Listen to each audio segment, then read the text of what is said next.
I genuinely feel that if you're just starting out in your career as a young executive, your first 3 to 5 years, I honestly advise people take it slow. Okay. Learn as much as you can.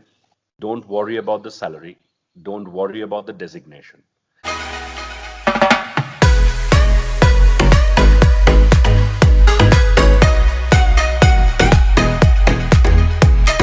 Greetings, everybody. Today we have a special guest on our show, and his name is Vidusha. He is a leadership trainer. He is an HR consultant. He is also a TEDx speaker, not forgetting the fact that he's also a great author.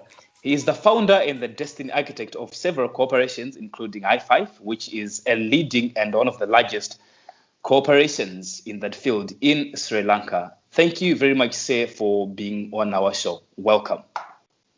Thank you very much for the invitation, Anisu, and it's a great pleasure to be here. It is honestly an honor to have somebody of your caliber on our show. You have gained so much experience and information, and the amount of knowledge that you have is enormous, considering you have been in this field for over 15 years. And one of the questions that I'd have for you, and of course many people have, is what would be the most critical fundamentals that young aspiring executives would need in order for them to thrive in their various careers? Well, if you're talking of an executive, I need to kind of clarify that question because in different parts of the world, the word executive means different things. So, for example, in America, that would mean that you're at the very top of your career. Okay. And in our part of the world, it generally means someone just starting out. So I'm assuming you're asking about someone just starting out, yes? Indeed. Thank you for making that clarification. No worries. This always happens. We start talking about executives, and we ever so often have people from the Western Hemisphere actually asking, why are we talking about all of this? This is really basic stuff. Executives need to know about it. So just wanted to make sure that was clarified. Okay. Thank you very much.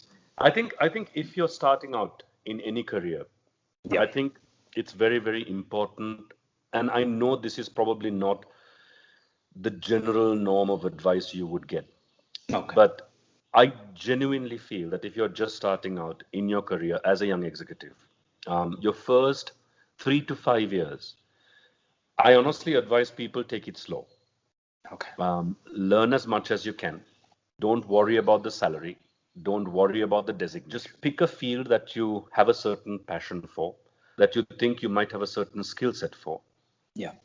And try and explore it. Because, see, the thing is this, until you really get to work, you really don't know what work is about. We can have a perception about it, but you don't know what it is. Let's take a couple of rather usual jobs that people take on board. Let's take sales. Right. Lots of people get into sales because it's an exciting field. You meet people, it's always on the go, and so on and so forth. But it can also have its own drawbacks. Making sales in particular industries isn't easy. You have to have a certain mindset for it.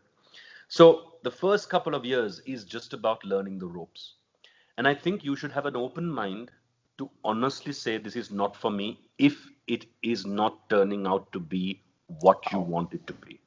That's a good point, right? I always say first 5 years, explore, learn the trade, learn an industry, settle in, understand organizational politics, and just immerse in it.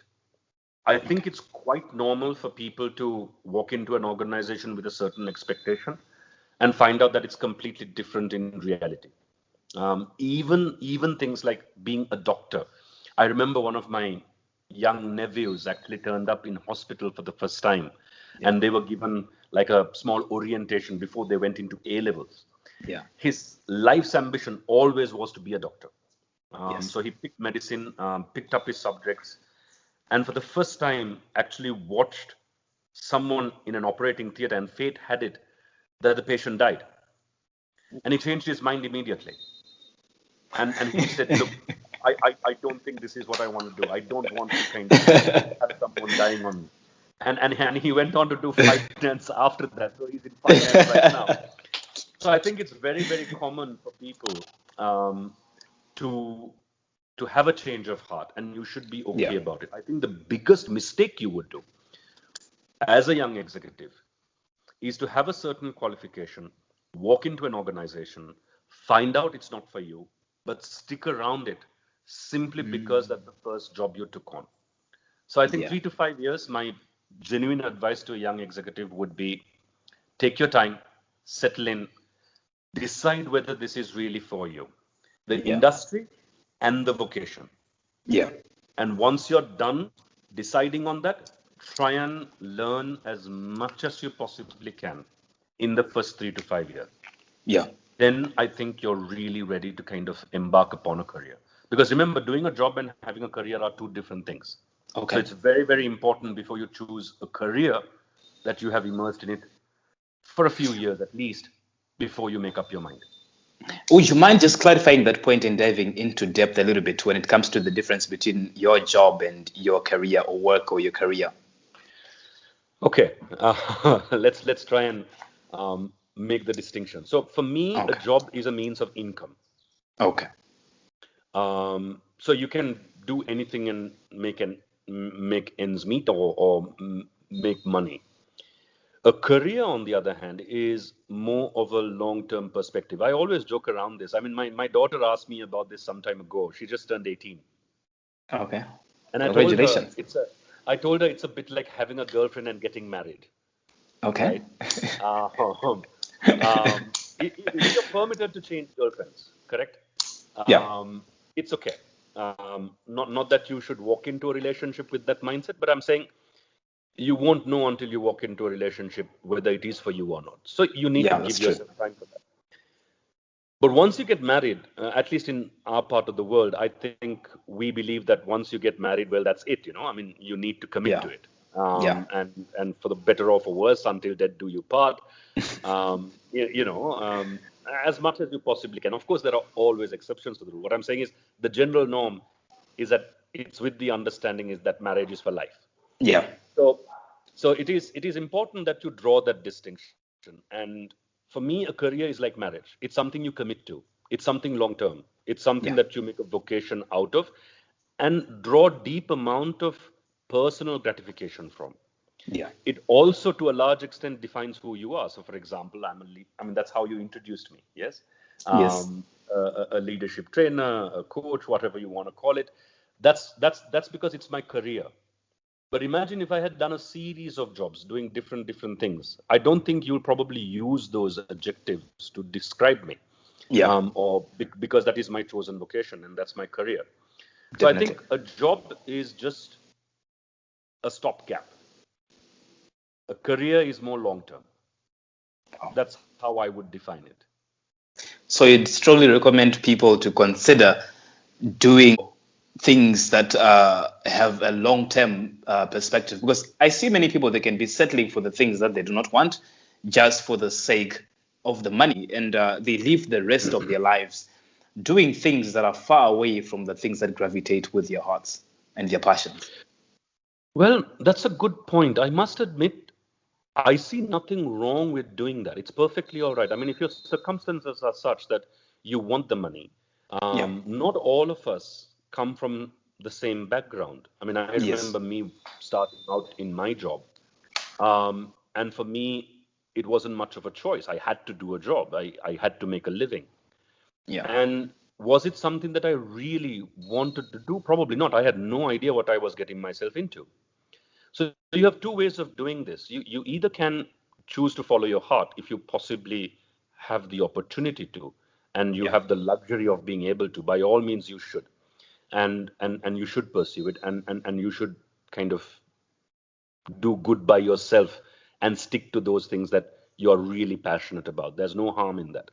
Yeah. But I do think there's no harm in just doing a job, making it your career, even if you're not really passionate about it, and doing a damn Okay. good job of it.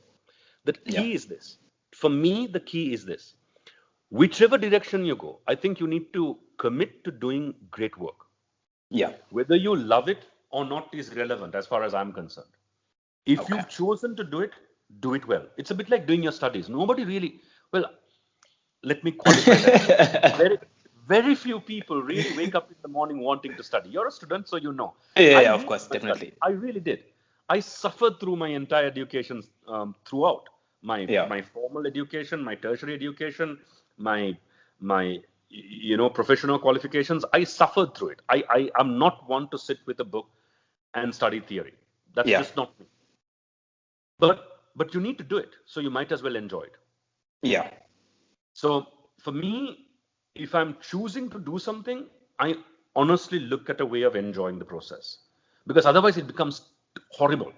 Yeah. It's horrible. So long hours, assignments, having to memorize everything. I honestly told myself, if I'm doing this, 3 years of a bachelor's Yeah. degree, a couple of years for masters, I'm going to enjoy this. So you weave lots of things into it to make sure that it is interesting, that it is exciting, it is something that you kind of value afterwards, all of that. So I think there's no harm in someone telling themselves, look, I need the cash. Yeah. I'm going to do a job. I don't really care whether I'm passionate about it or not. I'm good at this. And after a couple of years, they might actually turn around and say, you know what? Even though I don't like it, I'm good at it. So let me continue doing it. No harm in that. Absolutely no harm. But just make sure you're doing great work. Yeah. Commit to being really good at whatever you do. Hey, thank you very much for watching this video. Make sure you subscribe to this channel so that you don't miss any of our videos. Cheers.